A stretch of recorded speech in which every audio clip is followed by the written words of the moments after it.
যাবজ্জীবন সাজা হওয়া বয়স্ক কারাবন্দীদের সাজার মেয়াদ সরকার কমানোর কথা ভাবছে বলে জানিয়েছেন ষষ্ঠ উপদেষ্টা অবসরপ্রাপ্ত লেফটেন্যান্ট জেনারেল জাহাঙ্গীর আলম চৌধুরী। নারীদের ক্ষেত্রে সাজার মেয়াদ ২০ বছর এবং পুরুষদের ক্ষেত্রে আরেকটু বেশি নির্ধারণ করা হতে পারে বলেও জানান তিনি। দুপুরে সচিবালয়ে আইন শৃঙ্খলা সংক্রান্ত কোর কমিটির সভা শেষে এসব কথা বলেন উপদেষ্টা। এবছর নির্বিঘ্নে দুর্গাপূজা আয়োজনে প্রয়োজনীয় সব ব্যবস্থা নেওয়া হবে এবং কোথাও পূজা কমিটির মধ্যে কোন্দল থাকলেও তা মিটিয়ে সুন্দরভাবে পূজা আয়োজনের আহ্বান জানান তিনি।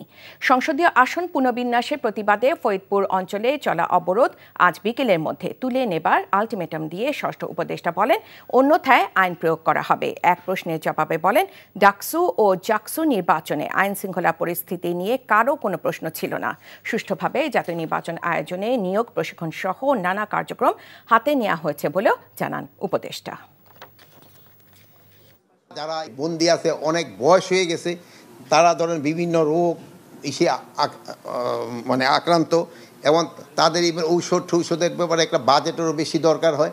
তো আমরা চাচ্ছিলাম যে ওই যে লাইফ টার্মটা যে 30 বছর, ওইটাকে কমায় কত করা যায়, একটা যুক্তিযুক্ত একটা করে যেন যারা বয়স্ক হয়ে গেছে তাদের কীভাবে ছাড়ার ব্যবস্থা করে।